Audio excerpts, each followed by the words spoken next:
Muy buenas noches, hermanos, hermanas de diferentes países de Latinoamérica. Estamos muy contentos de empezar un nuevo webinar de ciencias bíblicas.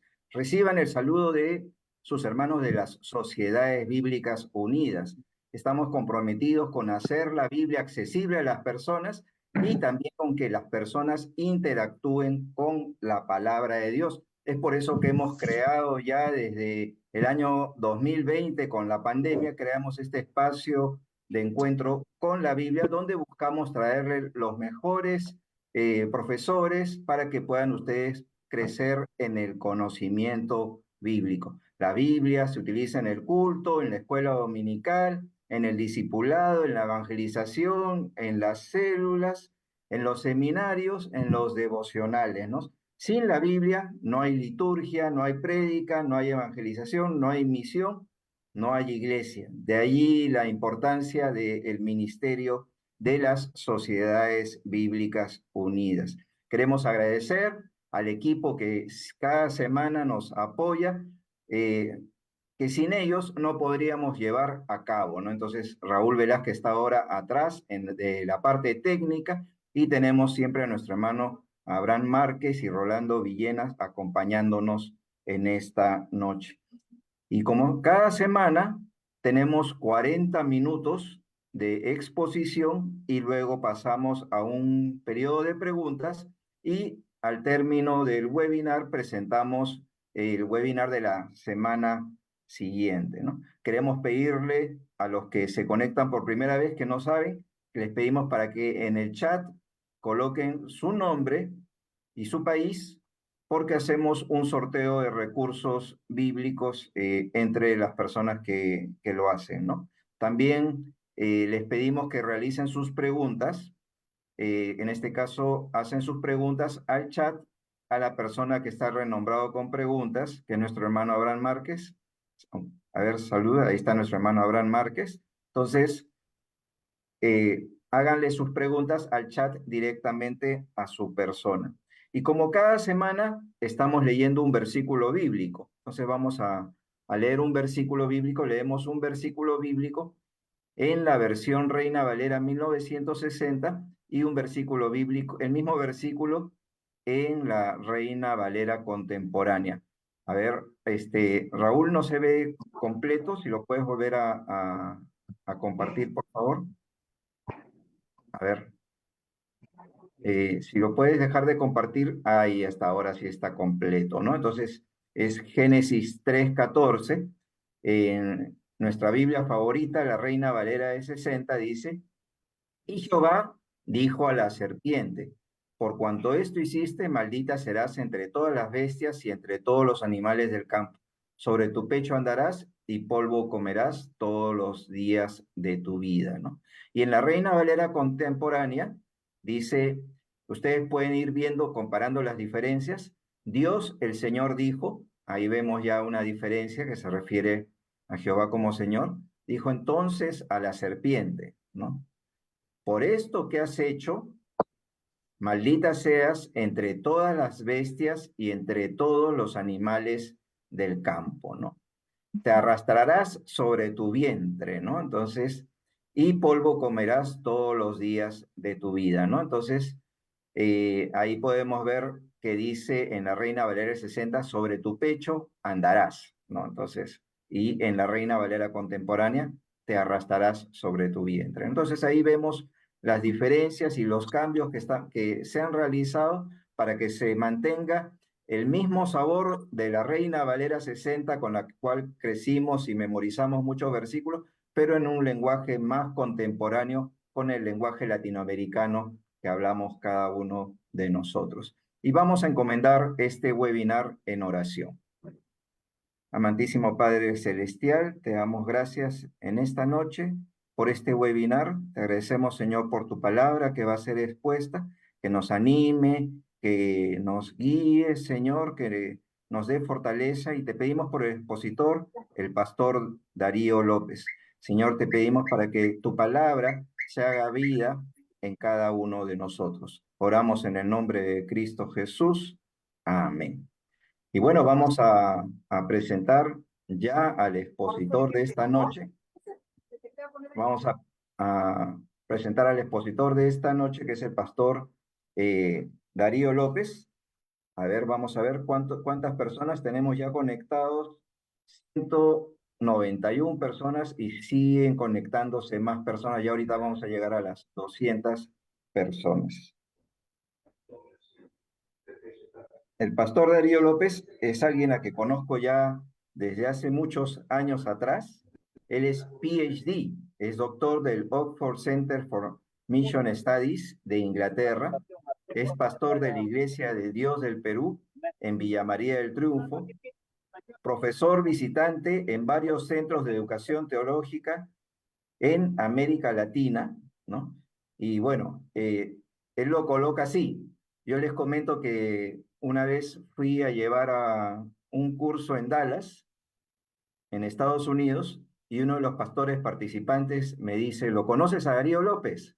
Él ha sido mi profesor de maestría, ¿no? Entonces, y ya ahí, yo le dije, sí, sí lo conozco, ¿no? Entonces, esa es mi experiencia internacional con alguien al cual le ha enseñado el profesor Darío López. Y él pone también aquí en su presentación, autor de varios libros. Es autor de 19 libros. Y el tema que va a exponer hoy día es el tema también de uno de sus libros. Y nosotros que estamos en este ámbito editorial, pues puedo compartirles de que es la persona que más ha contribuido como autor de libros en lo que es el Perú, como autor cristiano, ¿no? Entonces, realmente es un privilegio tenerlo esta noche como expositor. Es tu tiempo, profesor Darío. Muchas gracias, queridos hermanos de las Sociedades Bíblicas Unidas, por esta preciosa oportunidad de compartir el fruto de una investigación de muchos años. Eh, Durante varios años he venido estudiando la carta de Pablo a los Efesios y el año pasado dediqué varios meses a sistematizar todo lo que había investigado. Ediciones Puma publicó el fruto de esa investigación. Es un libro de más o menos 260 páginas. Es el comentario que siempre quise escribir. He escrito, por supuesto, el comentario de Hechos y de Lucas que salió en el comentario bíblico contemporáneo y he escrito otros textos, pero este era el comentario que siempre anhelé escribir, así que lo que voy a compartir en esta noche es justamente una síntesis de esta investigación. Den un momentito, por favor, para compartir pantalla. Ah, creo que ahí está. El mensaje de Efesios para ahí está la portada del libro. Ustedes lo pueden conseguir en Amazon, pero también en ebook y también en las librerías evangélicas. Supongo que en más de una de las sociedades bíblicas de América Latina el libro está presente. Este es el bosquejo que sigo, ¿no? Un preámbulo, que es casi todo el primer capítulo, el saludo, una doxología trinitaria, una oración integral. Y luego, una parte que es la parte más teológica de la carta, ¿no? La nueva sociedad en Jesucristo, la condición humana y la gracia de Dios, una nueva sociedad, el llamado de Pablo y la misión cristiana, Jesucristo y nosotros. En un tercer momento, hago un análisis bastante detallado de los capítulos 4 al 6, la dimensión pública de la nueva sociedad, la unidad de la iglesia, la nueva vida en Jesucristo, la vida pública de los cristianos, las relaciones interpersonales, la cotidianidad de la vida y el testimonio cristiano. Y finalmente, la sección última de la carta, ¿no? Los amigos y compañeros en la milicia cristiana y una bendición pastoral. El libro no solamente es un comentario exegético, sino tiene comentarios contextuales sobre diversos temas que brotan o que emergen de una lectura contextual de la carta a los Efesios. Esto es lo que se dice acerca de la autoría paulina, ¿no? De la carta. Un número significativo de eruditos no está de acuerdo con la autoría paulina de esta carta, es decir, la autenticidad de Efesios sigue siendo muy discutida. Quienes opinan que Efesios no es una carta paulina dan las siguientes razones: lenguaje y estilo, la especial relación de Efesios con Colosenses y en particular con otras cartas paulinas, las diferencias de enfoque doctrinal y de contenido. Dice el doctor, o decía el doctor René Padilla, Efesios comienza mencionando al apóstol Pablo como su autor. Tal autoría ah, ha sido puesta en duda desde el siglo XVIII, especialmente por ciertos énfasis teológicos distintivos y diferencias lingüísticas y estilísticas en comparación con otros escritos de Pablo. Reconociendo el carácter paulino de Efesios, algunos comentaristas sugieren que probablemente no fue escrita por Pablo, sino por alguno de sus discípulos, que a uno llama la pseudominia, ¿no? Sin embargo, ninguno de los argumentos a favor de esta hipótesis es lo suficientemente contundente como para negar la autoría paulina. Además, se hace muy difícil aceptar que alguien que no fuera Pablo mismo haya escrito la obra cumbre de la teología paulina. La opinión en cuanto a la composición de la carta, ¿no? La fecha. La opinión tradicional y todavía hoy común es que ambas cartas, Efesios y Colosenses, junto con las de Filemón, fueron escritas durante la prisión romana de Pablo, probablemente en los años 61 al 63, y más bien hacia el final, pues el apóstol parece vislumbrar ya su próxima liberación, según consta en la carta a Filemón. De los manuscritos más antiguos y confiables, no nos permite establecer con certeza quiénes fueron los destinatarios de la carta. La palabra en Éfeso no aparece en estos manuscritos. Ese fenómeno ha llevado a los eruditos a considerar que nos encontramos con una encíclica o carta circular escrita no para una, sino para varias comunidades cristianas en cierta región o provincia. Este Esta opinión es casi unánime, ¿no? Como no aparece en los manuscritos más antiguos la palabra Éfeso, entonces se piensa que se trató de una encíclica, una carta circular, una carta dirigida a varias de las comunidades cristianas que estaban en lo que se conocía como el Valle de Licul o la provincia romana de Asia, ¿no? La discusión sobre los destinatarios originales de esta carta se puede sintetizar de la siguiente manera. Efesios sería una carta circular dirigida a varias comunidades cristianas en el Valle de Licón, en la provincia de Asia Menor, entre las que se encontraba la comunidad de discípulos de la estratégica ciudad de Éfeso. En otras palabras, los manuscritos primitivos de Efesios no tenían el nombre de ninguna iglesia. Era una circular de Pablo a todas las iglesias de Asia. Nunca fue posesión de una iglesia, sino posesión de todas las iglesias. Eso lo dice Barclay, ¿no? De que no se puede dudar que estaba exagerando. A este extraordinario y siempre actual documento del Nuevo Testamento, la carta a los Efesios, en la que se entrecruzan o entrelazan tres temas clave de la teología paulina: unidad, amor y reconciliación, se le puede llamar con toda justicia y sin exageración una carta de amor de Dios. Efesios es una carta de amor a toda la familia humana y a toda la creación, una carta de amor que se expresa en la gratuidad, imparcialidad y universalidad con la que Dios convoca, acoge, acepta y transforma a todos los que responden a su llamado al seguimiento. Una carta de amor que se visibiliza en el cuidado que tiene por todos los seres humanos y por todos los bienes de la creación. Aquí es importante lo que Pablo mismo dice en el versículo 10 del capítulo 1, ¿no? Reconciliar todas las cosas en Cristo. Efesios es una bella carta de amor, siempre fresca y clara, a través de la cual se proclama la buena noticia de que Dios se ha insertado en la historia con el propósito de formar una realidad alternativa a la sociedad circundante.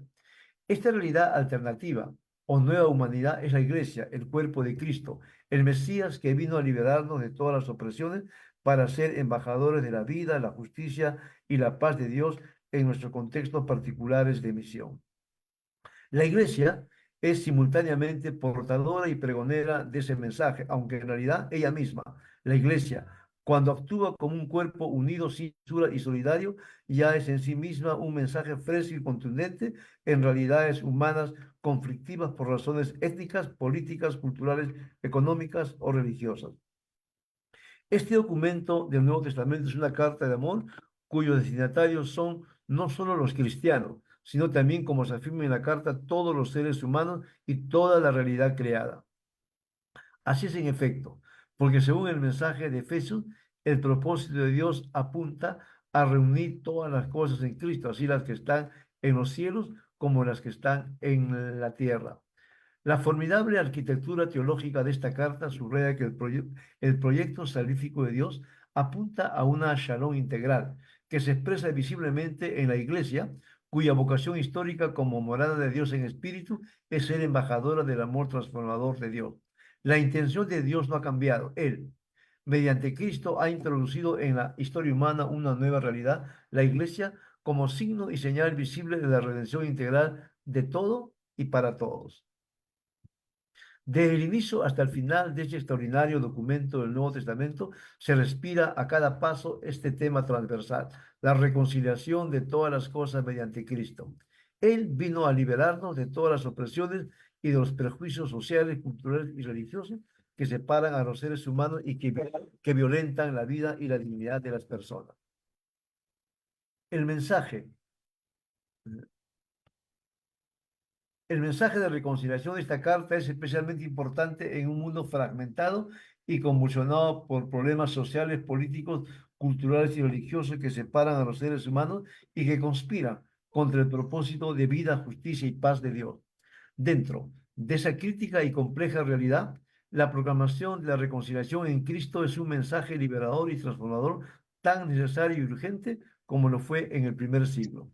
El autor de Efesios nos recuerda que la Iglesia, como una realidad alternativa a la sociedad circundante, tiene características propias, peculiares y únicas. Es una realidad alternativa, horizontal, inclusiva, niveladora, igualitaria, acogedora.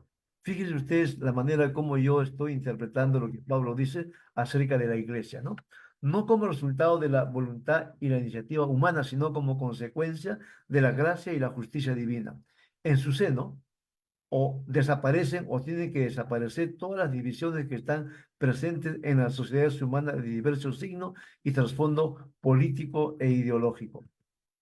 Se puede afirmar, por tanto, que la reconciliación de todos los pueblos, razas y culturas lograda en la cruz con la muerte del Mesías Jesús de Nazaret, perdón, y ratificada con su resurrección que da cuenta del triunfo de la vida sobre la muerte, es una línea teológica transversal en la carta a los Efesios. Una reconciliación que no es resultado de la sabiduría humana, sino una gracia de Dios asentada en el perdón y en la justicia, y que tiene como punto de llegada la shalom o la paz. Este es el mensaje que la Iglesia está llamada a proclamar en un contexto histórico en el que aún permanecen conflictos sociales, políticos y culturales de largo aliento: pobreza, marginación, expulsión, explotación, inequidad, opresión, corrupción, injusticias, y se reinstalan en el imaginario colectivo violencia visible o encubierta, racismo, xenofobia, etnocentrismo, femicidio, entre otros.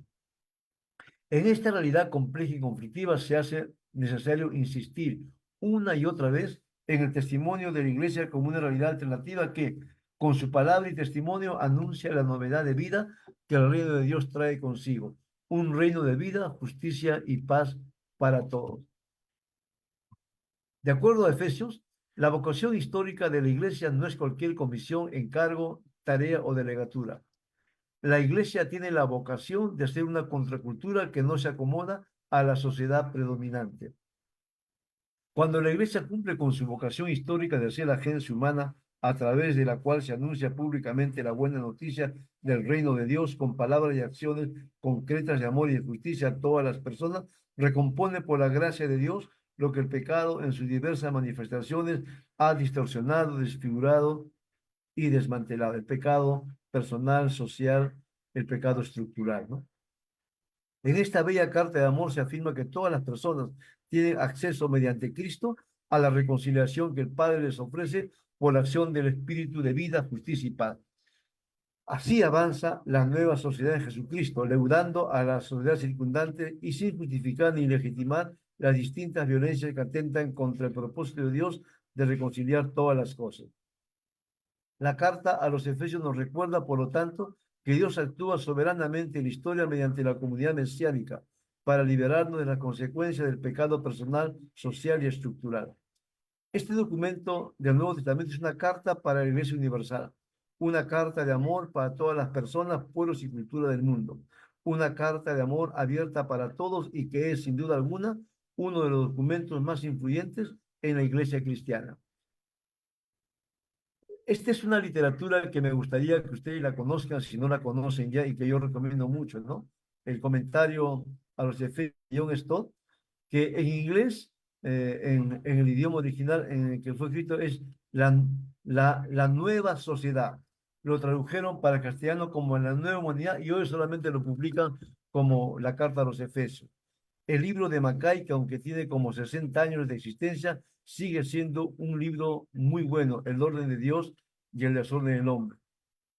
Y estos comentarios escritos por Mariano Ávila, ¿no? El primero, publicado en 2008 por la Sociedad Bíblica, es un comentario hecho para exégetas, es muy buen comentario. Y los otros dos comentarios en dos tomos, publicado por Kairos, es un poco distinto al publicado por la Sociedad Bíblica Unida, pero son buenos comentarios, recomendables. Estos en inglés yo creo que son los mejores, por lo menos para mí, los mejores comentarios. El Horner, eh, Efesios, un comentario exegético, el de Coy, la carta a los Efesios, y el de Bo, Efesios, ¿no? Pero estos dos libros se los recomiendo. El de Immendorfer, Efesios y Artemis, es un trabajo doctoral, es una investigación doctoral que hace un examen minucioso del contexto religioso, cultural y social de la ciudad de Éfeso en el primer siglo, y especialmente concentrado en la imagen de Diana, ¿no? O de Artemisa, la diosa de los Efesios. Es un excelente libro. Y lo otro, el de Rum, es un libro fabuloso porque es una tesis doctoral que se dedica a discutir si la carta a los Efesios es de autoría paulina o no paulina. Lamentablemente están en inglés y son muy caros comprados, están por encima de los $100 de cada uno de ellos. Pero son dos libros que nos ponen en contexto y que nos permiten un estudio más decantado, más minucioso de la carta. Así como los comentarios, estos dos libros son, yo diría, imprescindibles si uno quiere investigar el mensaje de Efesios. Este libro de Robinson es un libro escrito hace 100 años, un poco más, pero él en ese libro le llama a Efesios la corona de los escritos de San Pablo. La carta a los Efesios entonces es uno de los documentos teológicamente más profundos y desafiantes del Nuevo Testamento, cuyo contenido tiene una vigencia extraordinaria para todas las épocas, particularmente por su presentación de la Iglesia como una realidad alternativa, una nueva sociedad o una nueva humanidad en Cristo. La propuesta paulina, la Iglesia como una realidad alternativa, plantea dos temas teológicos conectados entre sí y que están íntimamente relacionados con el testimonio cristiano en el mundo. El Evangelio como una verdad pública, cuyo contenido y alcance no se limita a la frontera religiosa de la vida, ni se encapsula en la iglesia. Es una verdad pública que tiene que ser proclamada en la plaza pública con la fuerza del Espíritu, denunciando todas las violencias que oprimen a los seres humanos y que deterioran la creación. La doble ciudadanía de los creyentes, ciudadanos del reino de Dios y ciudadanos de la comunidad política en la que habitan o ciudadanos de la polis. Ambas ciudadanías se retroalimentan entre sí y ninguna de ellas tiene más valor que la otra, porque las dos dan cuenta del compromiso cristiano con la verdad, la justicia, la libertad, la reconciliación y la paz en Cristo.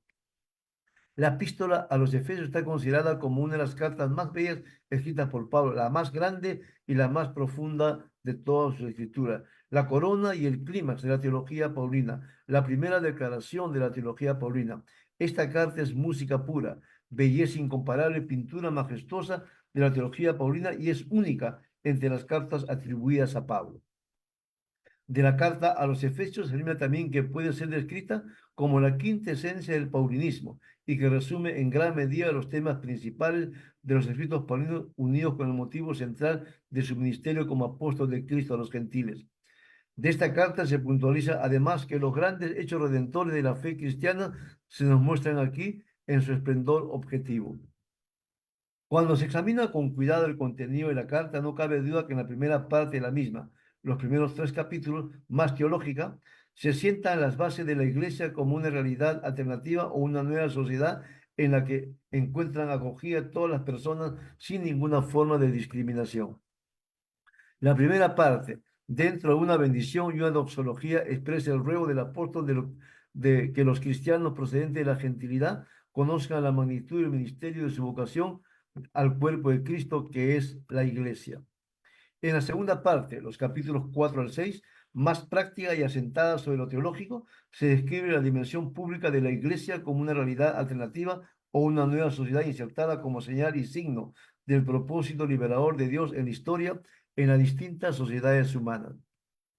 Se trata de una larga exhortación o una conducta digna de Dios, a una conducta digna de Dios. Y se puntualiza que la ética cristiana no es imposición o ley, sino más que nada respuesta humana a las bendiciones divinas recibidas. Es decir, la ética cristiana se expresa en buenas obras divinas en respuesta a la salvación por la gracia. La segunda parte de esta carta es la sección más práctica en la que se abordan diversos aspectos de la vida cristiana y se exhorta a los discípulos a que vivan según la gracia de Dios que han recibido gratuitamente. A los discípulos se les exhorta a vivir en conformidad con el misterio de su vocación mediante una vida digna y a tener en todo comportamiento acorde con su condición exaltada de hijos de Dios y miembros de la iglesia, familia de Dios y novia de Cristo. En síntesis, se trata de una exhortación a andar como es digno del llamado recibido, o un llamado a los lectores a expresar en su comportamiento, tanto personal como colectivo, la nueva vida que les ha sido dada en Cristo. Hasta ahí me quedo.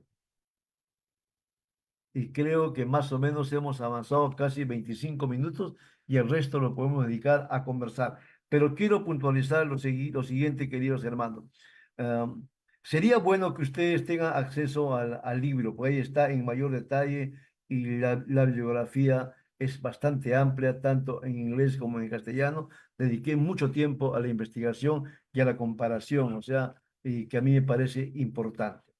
Pero si uno quiere ir al centro de la carta, por ejemplo, una comparación de Efesios 1:10 con Efesios 2, desde el 14 casi hasta el final, uno encuentra ahí toda la arquitectura teológica en la que el apóstol Pablo está hablando de la iglesia como la propuesta de Dios a la sociedad humana. La iglesia como eh, el templo vivo de Dios. Él mismo lo va a decir casi al final del capítulo 2. La iglesia como una nueva realidad insertada en las realidades humanas para dar cuenta del propósito liberador de Dios que se asienta en la paz y en la justicia. Y la figura que San Pablo utiliza es la reconciliación entre judíos y no judíos, hecha posible solamente por la muerte de Cristo en la cruz. Y él en el capítulo de manera especial dedica buen espacio a hablar de la reconciliación y de la paz que solamente es posible en Jesucristo. Si tan solo ustedes y yo pensáramos en esta sección de la carta, tenemos mucho material como para hablar acerca de la reconciliación en sociedades como las nuestras, tan divididas por diversas violencias. O si tan solo pensáramos en la iglesia como una nueva realidad insertada en realidades humanas, tendríamos que pensar en el testimonio público de la iglesia más allá del espacio religioso. O si, por ejemplo, nos concentramos en los últimos capítulos, cuando San Pablo está hablando acerca de la familia, ahí tendríamos mucho material para hablar acerca del machismo, del supremacismo, del patriarcalismo, etcétera, etcétera, ¿no? Y para intentar comprender, especialmente el versículo 21 del capítulo 5, que es la clave para entender todo lo que sigue ahí y cómo ese versículo 21 del capítulo 5 se conecta con la llenura del Espíritu que San Pablo está hablando. Así, Efesios nos muestra una variedad de temas que nos permiten dialogar con el contexto. Es una carta muy contextual, es un documento escrito hace muchos años, pero que tiene una tremenda vigencia para conversar sobre una diversidad de temas, para dialogar sobre temas que a veces los evangélicos no nos atrevemos a dialogar, especialmente cuando se trata de el diálogo con otras fes, con otras creencias y con otras opciones de vida. Entonces, le dedicamos el tiempo que queda a conversar, si acaso ustedes quieren hacerlo. Pero les recomiendo el libro, ustedes lo pueden encontrar en las librerías, lo pueden comprar también virtualmente. Es un libro grueso de casi 270 páginas y ahí ustedes tienen bastante material como para reflexionar. Muchas gracias, profesor Darío. Un panorama muy, muy concreto, muy directo, diría yo, muy, muy lineal de esta carta que definitivamente tiene muchos matices, ¿no? Que abarca diferentes aspectos de la vida cristiana, de la vida eclesiástica, pero que desde luego también pues tiene incidencia en la vida, perdón, pública, ¿no? La forma en la que el texto nos llama a salir de nuestras estructuras para poder llevar el mensaje de salvación. Nos están llegando ya las preguntas en lo que seguimos recopilándolas. Me gustaría tomarme solamente unos minutos para poder anunciar un par de diplomados que vamos a tener próximamente. Si me pueden por ahí ayudar con los banners y ya para entrar directamente con las preguntas. Si me ayudan ahí con los flyers. Estos diplomados, tengo que enfatizar, esto es importante, son totalmente gratuitos. Debemos de decir que por la gracia de Dios hemos tenido poco más de 1000 asistentes por curso cuando se ha abierto de manera gratuita y evidentemente pues esto con la intención de que conozcan la propuesta teológica, académica del campus de las sociedades bíblicas unidas. El primero es un curso sobre diferentes métodos de predicación, la palabra viva, cursos de predicación eficaz, ¿no? Con un panorama ahí para introducirnos hacia la hermenéutica. Este es un curso básico, ¿no? El análisis de la literatura sapiencial, sus aportaciones para la predicación moderna y las cuestiones narrativas propias de un bosquejo, de un sermón, de una exposición desde diferentes métodos. Iniciamos el 15 de agosto vía Zoom. Van a aparecer los datos de contacto de las diferentes sociedades bíblicas para que nos acompañen. Y el segundo curso, si le podemos ahí dar avance, por favor. Es un curso bíblico de griego básico. ¿Qué importancia? Ya muchas veces lo hemos abordado en diferentes webinars, conocer los idiomas bíblicos. Este curso con duración de 4 meses por el profesor Garavito, ya muchas veces lo hemos tenido también en nuestros webinars. Inicia el 3 de septiembre y pues ahí están los informes para la convocatoria. Vamos a entrar ahora sí de lleno. Doctor Darío, me están llegando las preguntas, me voy a permitir comenzar a leerlas así de manera textual, tal cual como me están llegando. Y bueno, iniciamos rápidamente, perdón, nos piden si pudiera de nuevo poner ahí en su pantalla la bibliografía que usted Mm. recomendó, ¿no? Sería bueno poder ir avanzando en las preguntas mientras los Deme hermanos la... un momentito, ahorita corro pantalla para mostrarles, por favor. Deme un momentito, ahí les muestro. Pues creo que es importante, ustedes le pueden tomar foto. Estos, John Stott, Sí, este libro lo pueden encontrar, lo ha sí, publicado Certeza, está ahí, está en la librería. El de Mackay es más difícil encontrarlo en físico, tal vez esté en PDF, no sabría yo decirle, ¿no? Pero el libro de Stott sí lo pueden encontrar con seguridad, el de Mackay no estoy seguro. Estos de Mariano Ávila sí los pueden encontrar. El primero en la Sociedad Bíblica debe estar. Lo han publicado ya en dos versiones con dos tapas diferentes. y el de Mariano Ávila, los dos últimos, los ha publicado Kairos. Eso lo pueden encontrar en cualquier librería evangélica, espero que lo puedan encontrar. Estos en inglés tendrían ustedes que pedirlo por línea, ¿no? Pero son muy buenos, pero sí, son muy, muy, muy buenos. La ventaja de los comentarios en inglés es que son comentarios actuales. Fíjense, 2022, 2020, 2016 no tienen mucho tiempo y son bastante contemporáneos. Estos dos libros se los recomiendo. Ya le dije que son caros, son muy, muy caros estos libros, ¿no? Pero son dos tesis doctorales. El primero es una investigación sobre el contexto social, histórico, cultural de la ciudad de Éfeso en el primer siglo, especialmente el culto a la diosa Artemisa o Diana. Y el segundo es una tesis doctoral donde se discute los diversos puntos de vista acerca de la autenticidad paulina. Entonces, ya, ya tienen ustedes ahí la biografía que la pueden. Y este es el libro, ¿no?, que le estoy comentando, ¿no? Amor, Unidad y Reconciliación, el mensaje de Efesios, publicado por Ediciones Puma. Lo pueden encontrar en las librerías, pero también lo pueden comprar en Amazon o lo pueden comprar por ebook, está ahí, ¿no? Amor, Unidad y Reconciliación, el mensaje Efesios, publicado el año pasado por Ediciones Puma. En México, con toda seguridad, está en la librería Maranata, en distribuidora Ariel. En Guatemala lo pueden encontrar en la librería Bautista, especialmente en el CETECA, en el Seminario Teológico Centroamericano. En los otros países no estoy muy seguro, ¿no? Pero supongo que también CLC sé que lleva libros de Puma. De ahí no sabría decir. En Chile sé que está en CLC, en la Sociedad Bíblica y en otra librería más que se me ha ido ahorita el nombre. Listo, pues muchas gracias, profesor. Entramos de lleno con las preguntas que están llegando de manera muy fluida. Me gustaría iniciar con una que pide que, pues de alguna manera desarrolle más el punto del por qué usted percibe que la carta que estamos estudiando tiene mayor énfasis teológico, ¿no? Cuando generalmente ha sido Romanos la que por excelencia se ha considerado pues como el principal aporte, la principal obra teológica paulina. ¿Cuáles serían las características que diferenciarían de Romanos que le dé un peso más fuerte en lo teológico a la carta a Éfeso?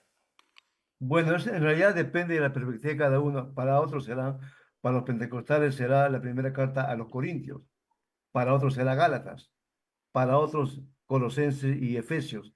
Es decir, va a depender mucho de la perspectiva teológica o de la tradición teológica de cada quien, ¿no? Pero los expertos coinciden en que Efesios es una síntesis de toda la teología paulina, no Romanos, sino Efesios. Si uno quiere hablar de la justificación por la fe, va a ir a Romanos seguramente. Pero si uno quiere referirse a qué es la iglesia, cuál es su naturaleza, cuál es su vocación en historia, uno obligadamente tiene que ir a la carta a los Efesios, no a Romanos, porque es en Efesios donde aparece una mejor descripción de qué es la iglesia y para qué existe la iglesia, no necesariamente en Romanos. Perfecto, gracias, profesor. Hay una pregunta más que pide que por favor nos dé su posición sobre Efesios 3, 4, 3, 14 al 21, perdón, que habla pues básicamente del sublime amor de Dios. El capítulo 3 de Efesios dice, Sí, sí, Efesios 3, 14, 21, me permite leerlo. Por eso yo me arrodillo delante del Padre nuestro Señor Jesucristo, de quien recibe su nombre toda familia en los cielos y en la tierra, para que por su espíritu y conforme a las riquezas de su gloria, los fortalezca interiormente con poder, para que por la fe Cristo habite en sus corazones, y para que arraigados y cementados en amor sean ustedes plenamente capaces de comprender con todos los santos cuál es la anchura, la longitud, la profundidad y la altura del amor de Dios, en fin, que conozcan ese amor que excede a todo conocimiento, para que sean llenos de toda la plenitud de Dios. Así es como lo traduce Reina Valera contemporánea.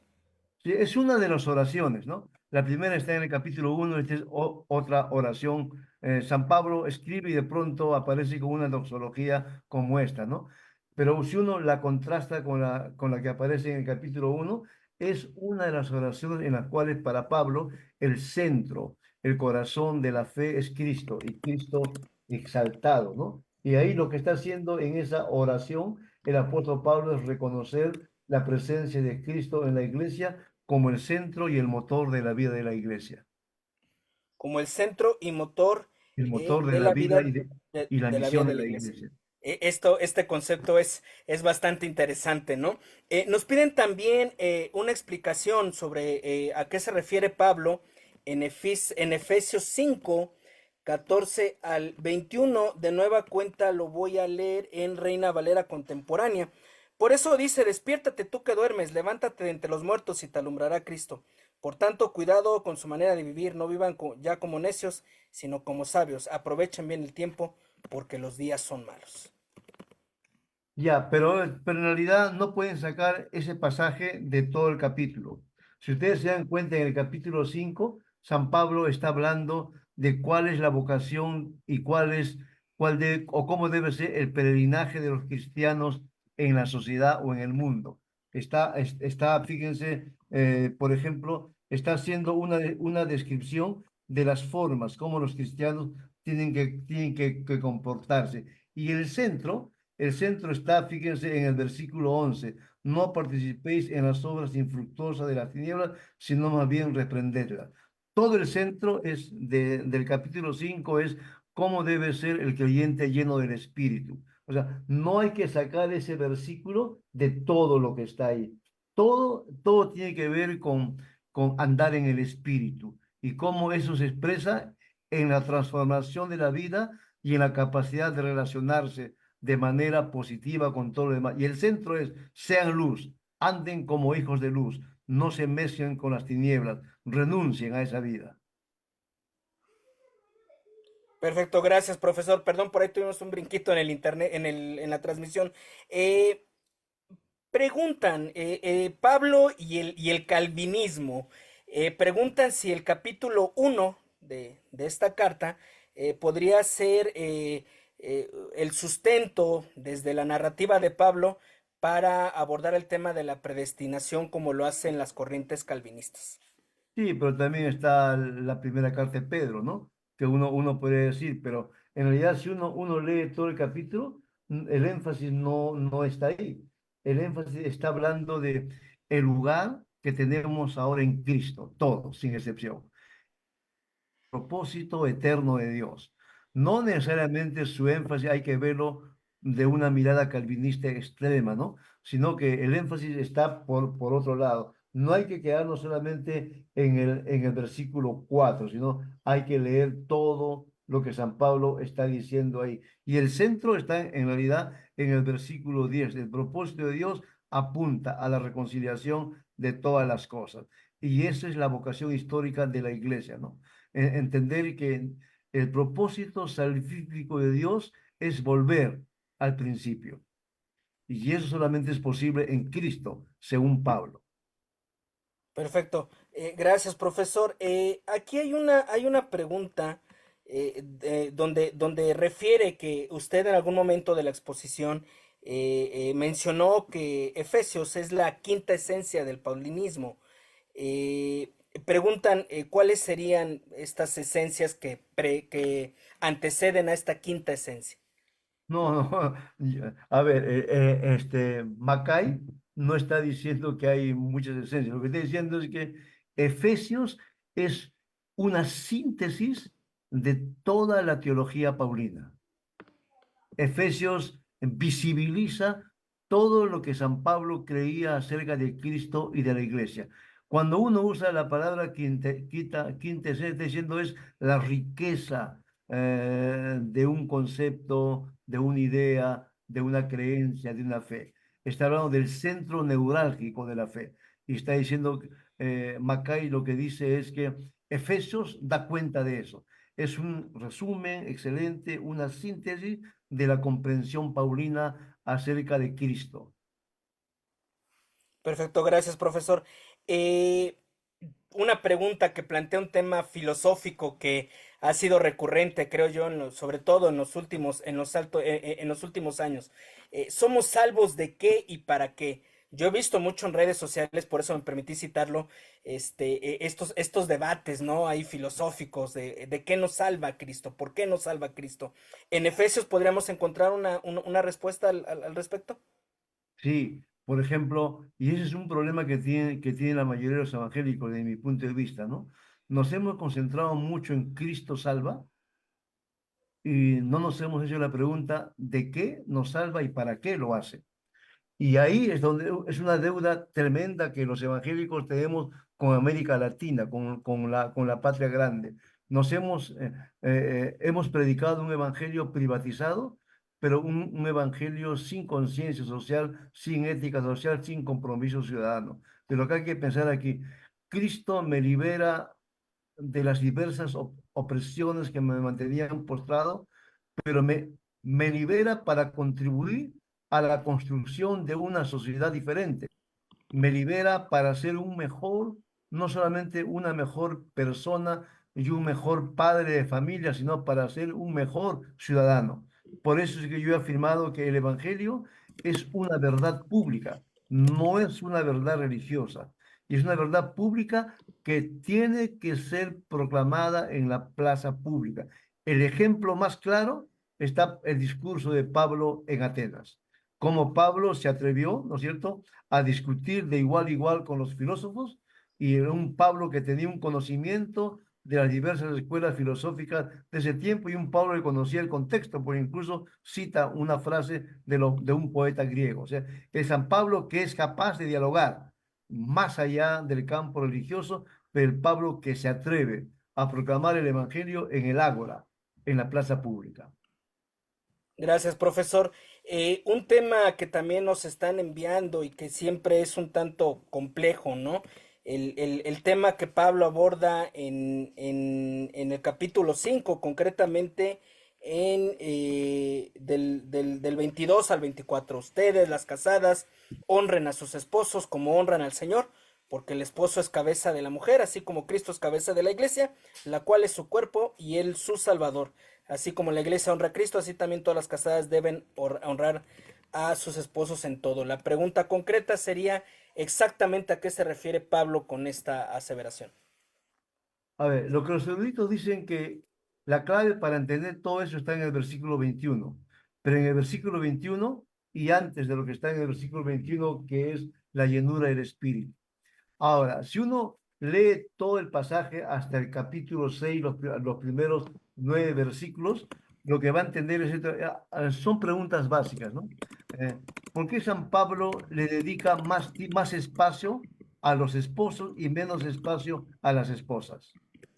¿Y por qué San Pablo cuando habla a los esposos les dice que así como Cristo amó a la iglesia, así los esposos deben amar a sus esposas? Y si uno tiene en cuenta el contexto patriarcal del mundo en el cual Pablo vivió, esto es fabuloso, porque San Pablo está justamente desmantelando todas las prácticas patriarcales de ese momento. Le está pidiendo a, al padre, especialmente al pater familias, le está pidiendo que trate por igual al hijo y a la hija, es decir, al varón y a la mujer. Eso era un contrasentido en ese mundo. O sea, hay que entender bien el pasaje. O sea, solamente piense, ¿por qué Pablo le da más espacio al hombre, le habla más al hombre y menos a la mujer? ¿Y por qué el versículo 21? Someteos unos a otros en el temor del Señor. Es el sometimiento mutuo que es voluntario, no es obligatorio, pero habla de la mutualidad del amor. Es muy importante esto. Por eso decía yo, sería bueno que lean el libro, pues yo ahí le dedico bastante espacio a un análisis de este pasaje, pero también hago comentarios contextuales, ¿no? Y que ayuda a comprender un poco mejor lo que Pablo intentó comunicar a sus primeros lectores. Perfecto, gracias, doctor. Hay una pregunta que hace referencia al título de su libro, Amor, Unidad y Reconciliación. Preguntan que si este título tiene que ver, porque estas tres palabras son claves para la teología paulina en Éfeso? ¿Cuál es la razón de estas tres palabras? Por el versículo 10, ¿no? El propósito de Dios es reunir todas las cosas en Cristo. Y yo describo la carta de los Efesios como una carta de amor de Dios a la iglesia y a toda la humanidad. Y es Dios que nos reconcilia en Cristo y es Dios quien vuelve a unir lo que estaba separado. Así, judíos y no judíos pueden formar parte del cuerpo de Cristo y en el cuerpo de Cristo desaparecen todas las violencias, todos los prejuicios, todas las desigualdades, todas las estigmaciones, porque la iglesia es señal y signo visible de la presencia del reino de Dios en medio de nosotros. Por eso es amor, unidad y reconciliación. Perfecto, gracias, doctor. Eh, Nos preguntan, y creo que este también es un tema que puede tener muchos matices, muchos ángulos, por la diversidad de pensamientos, de interpretaciones dentro de la iglesia. Preguntan si podrían comentarnos lo que realmente quiere transmitir Pablo respecto al espíritu y llenura y cómo esto es relevante en nuestros tiempos. ¿Qué es lo que tiene en mente Pablo cuando está hablando de la llenura del espíritu? Ahí me gusta mucho lo que San Pablo dice al final del capítulo 2. Fíjense, se los leo. 19. Ya no sois extranjeros ni advenedizos, sino conciudadanos de los santos y miembros de la familia de Dios. Hay un libro muy bonito de New Begin que se llama La familia de Dios, justamente, ¿no? Leslie New Begin. Edificado sobre el fundamento de los apóstoles y profetas, siendo la principal piedra del ángulo, Jesucristo mismo, en quien todo el edificio bien coordinado va creciendo para ser un templo santo en el Señor, en quien vosotros también sois juntamente edificados para morada de Dios en el Espíritu. Fíjense cómo San Pablo describe aquí a la iglesia, ¿no? Primero le llama a la iglesia familia de Dios. Luego le llama a la iglesia morada de Dios en el Espíritu. Luego le llama a la iglesia templo santo en el Señor. A eso creo que Pablo apunta cuando luego va desarrollando la, la, la idea de la presencia del Espíritu en medio nuestro. La iglesia es morada de Dios en el Espíritu. Y la iglesia, fíjense, es bien interesante lo que él dice, ¿no? Todo el edificio bien coordinado. Habla de la iglesia como un edificio, ¿no? Va creciendo. La idea es la unidad, la reconciliación, la paz. La iglesia tiene que patentizar o visibilizar lo que la gracia de Dios ha hecho en ella. Y a mí me parece eso muy importante porque no se puede disociar la conversión de la santificación ni tampoco del andar en el Espíritu. Están conectados. La persona que dice que ha sido justificada por la gracia de Dios entonces ha sido separada para el servicio a Dios y al prójimo. Y por lo tanto está llamada, está exigida a andar en el Espíritu, sí, no a levitar, sino a dar cuenta de quién es en el lugar en el que vive. Y para mí eso es una señal concreta de que uno está lleno del Espíritu, cuando es capaz de vivir a plenitud todo el consejo de Dios o a arriesgarse a ser creyente de verdad. Perfecto, gracias, profesor. Estoy tratando de unificar por cuestiones de tiempo las preguntas que nos siguen llegando. Al principio de su exposición, usted mencionó que Pablo nos recuerda que la iglesia es una realidad alternativa a la sociedad circundante, ¿no? Que tiene características propias, únicas, ¿no? Que es una realidad alternativa en forma horizontal, que es inclusiva, que es igualitaria, que acoge, ¿no? Y que esto no es como resultado de la voluntad y la iniciativa humana, sino como una consecuencia de la gracia de Dios, perdón. En esta afirmación podemos establecer en términos generales eh, la teología del gran fundador de iglesias del Nuevo Testamento, podríamos en esta afirmación resumir la gran teología paulina como fundador de iglesias. Sin consecuencia, podríamos hallar un modelo misionológico, querigmático, para la iglesia que está enfocada en las misiones. Mire, yo diría que el problema es mayor y muy grave. Les voy a hacer el ejemplo que espero que sea claro y bien directo. La mayor concentración de evangélicos en términos de porcentaje está en Centroamérica en este momento, no en Sudamérica. Y especialmente, ya no tanto en Guatemala, sino en Honduras y en El Salvador. En El Salvador se afirma que los evangélicos en porcentaje están casi igual que los católicos.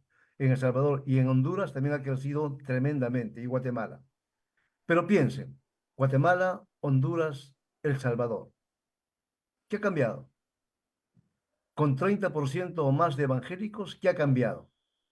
Y si uno vuelve al Perú, en el Perú, según el último informe, en el Perú somos casi 6 millones de evangélicos de 30, es decir, el 22%. ¿Qué ha cambiado? En cuanto a las violencias, en cuanto a la corrupción, en cuanto a la impunidad. Entonces, lo que San Pablo aquí está diciendo cuando habla de la iglesia como una nueva realidad, nos está interpelando en realidad. Nos está diciendo, ¿en serio ustedes son la iglesia de Dios? ¿En serio ustedes se están dando cuenta de cómo vivir en el Espíritu? ¿En serio están ustedes anunciando con su vida y con su testimonio lo que Cristo hace? ¿En serio ustedes están intentando que los demás tengan una calidad de vida diferente? No es el porcentaje, es la calidad de vida. Y lo que Efesios nos insta es justamente a eso. Por eso le leí el pasaje cuando preguntaron, ¿no? Anden como hijos de luz, no se dejen engañar por las tinieblas, más bien denuncien a las tinieblas. Es decir, la iglesia tiene que ser capaz no solamente de ser portadora y pregonera de la verdad, sino de vivir la verdad en todas las encrucijadas de la vida. Y eso exige no solamente ser un buen creyente, sino también ser un buen ciudadano. Y entonces cooperar para que las diversas violencias disminuyan, para que el cuidado de la creación no permita que tengamos el calentamiento global, etcétera, etcétera.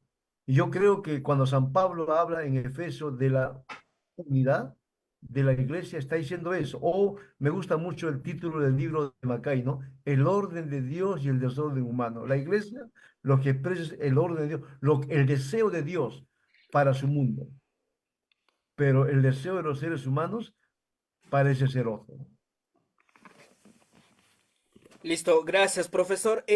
Me escriben directamente a mi chat sobre un término que usted ocupó. Hablaba de la iglesia con su vocación histórica como agencia humana, ¿no?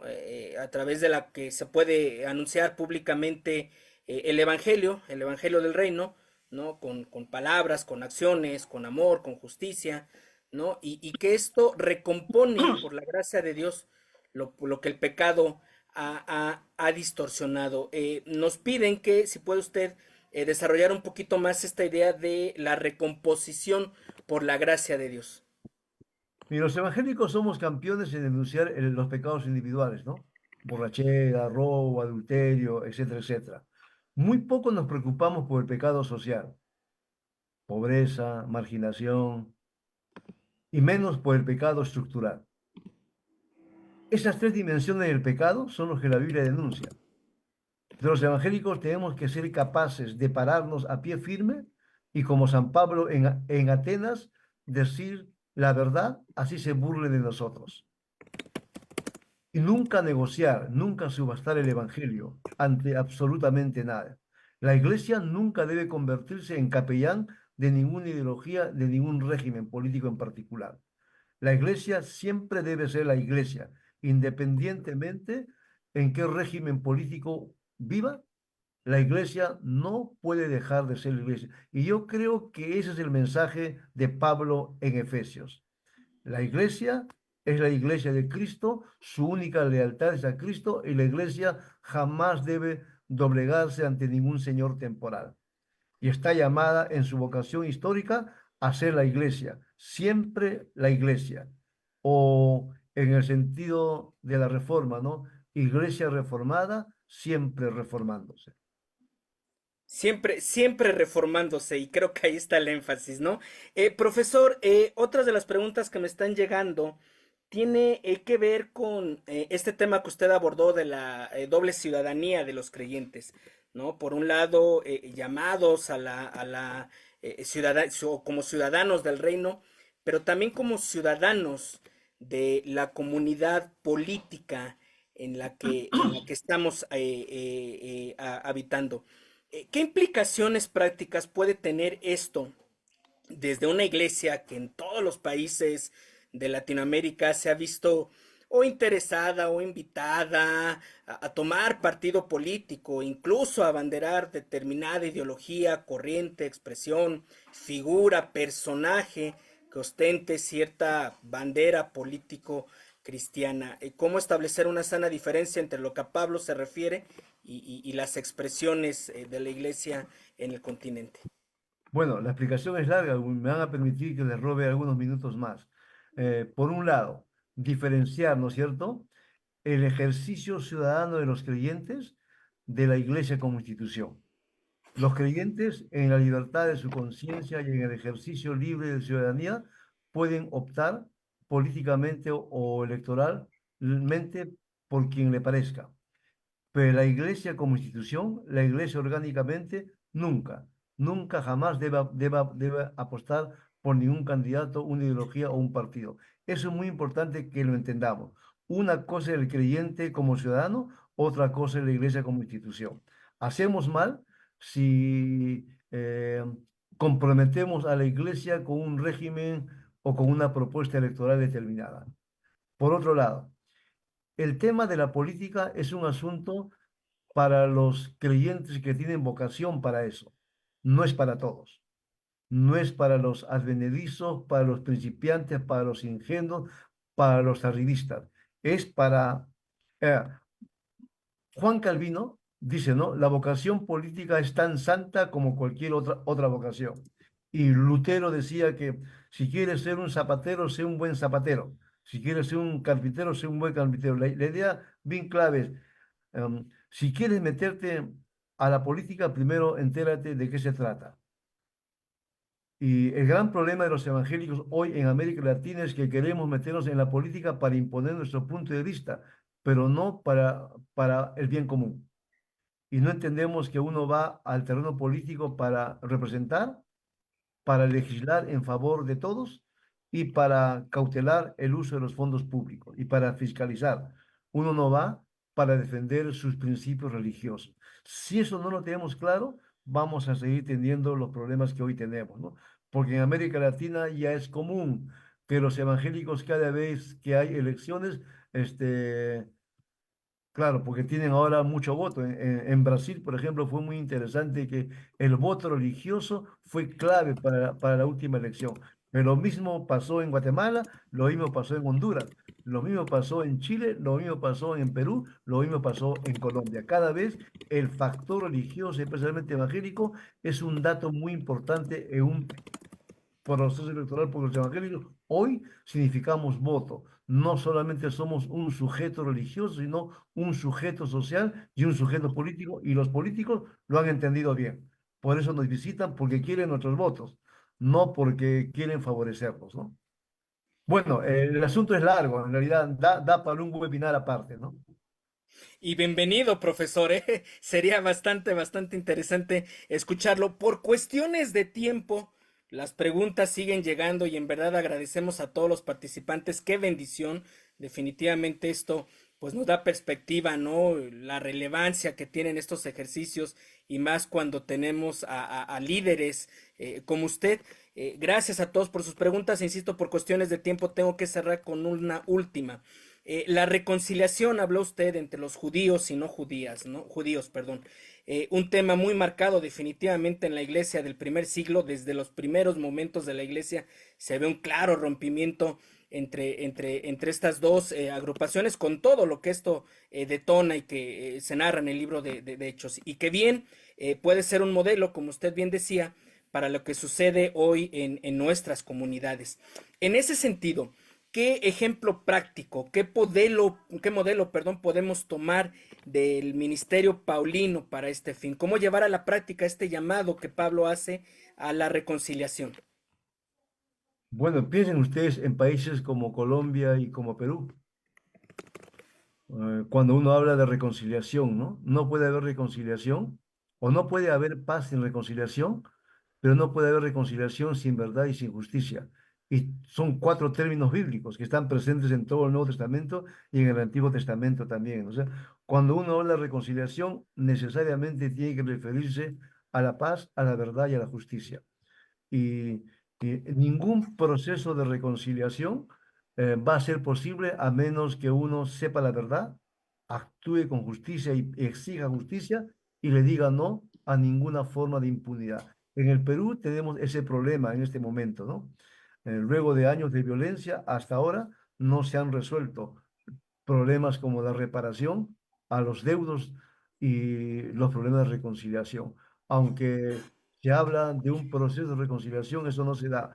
Pues la reconciliación y la iglesia está llamada a ser justamente embajadora de la paz, artesana de la justicia y portavoz de la reconciliación.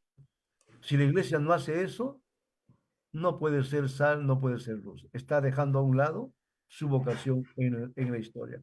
La iglesia es por naturaleza y por vocación agente de paz y medio de reconciliación. Perfecto. Pues, doctor Darío, de nueva cuenta, muchísimas gracias. Me permito pronunciarme a nombre de la confraternidad, todas las ciudades bíblicas que estamos detrás de este gran proyecto. Qué bendición tenerle, cuántos temas nos deja sobre la mesa para pensar, para reflexionar, para llevar a nuestras comunidades de fe y desde luego para buscar pues nuevos modelos, ¿no? De ser y hacer iglesias. Qué bendición tenerle. Le abrazamos fraternalmente, oramos por su ministerio, por el don que Dios le ha dado.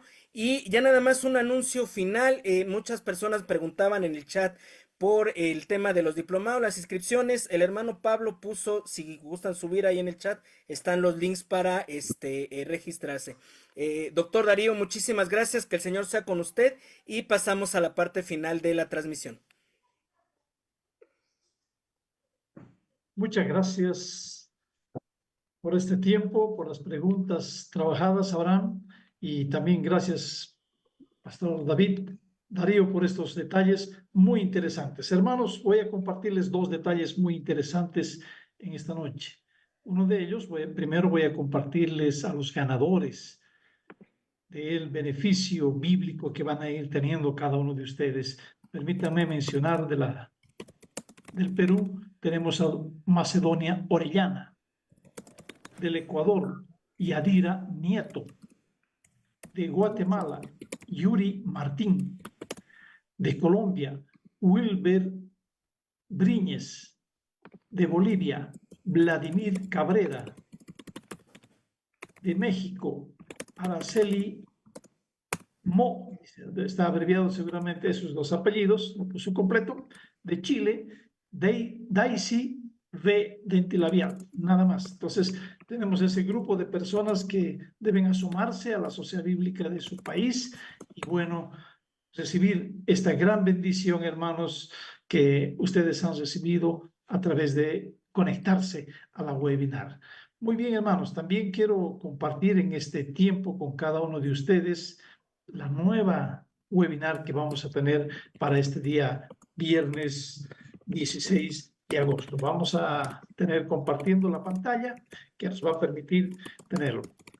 Hermanos, este viernes tenemos un tema muy interesante. El doctor Paulo Teixeira de Brasil va a compartirnos este viernes 16 el tema el estudio de la Biblia y las Biblias de estudio. Es sin duda un tema muy interesante porque hoy está en moda tener una Biblia de estudio. Tenemos una gama gigantesca de Biblias que nos proponen las editoriales, la sociedad bíblica, pero vamos a estar descubriendo un poquito a través de uno de nuestros hombres autoridades dentro de la Sociedad Bíblica Unidas, el doctor Paulo Teixeira, este viernes 16. Entonces, marque este tiempo, hermano, y queremos compartir contigo este momento de webinar. Gracias, hermanos, porque nos honran, nos bendicen, conectándose viernes tras viernes y fortaleciendo y haciéndonos entender de que Sociedades Bíblicas Unidas es para usted un aliado, es para usted una escuela y es para usted una instrucción que nos va a permitir crecer en el desarrollo de nuestra vida cristiana. Muchas gracias, hermanos. Vamos a abrir nuestros micrófonos para que cada uno de ustedes pueda darse un saludito y tomarse este minuto para decirle: hola, ¿qué tal, hermano? Te veo desde tan lejos. Dele un saludo, dele un abrazo a la distancia. Que Dios le bendiga, que Dios bendiga este tiempo y, hermanos, hasta el próximo Muchas día. gracias, Amén. bendiciones. Bendiciones. Saludos, saludos, bendiciones. Dios le bendiga, muy Saludos, América. Darío, Gracias. saludos. Gracias por el tema. Gracias, hermanos. Gracias.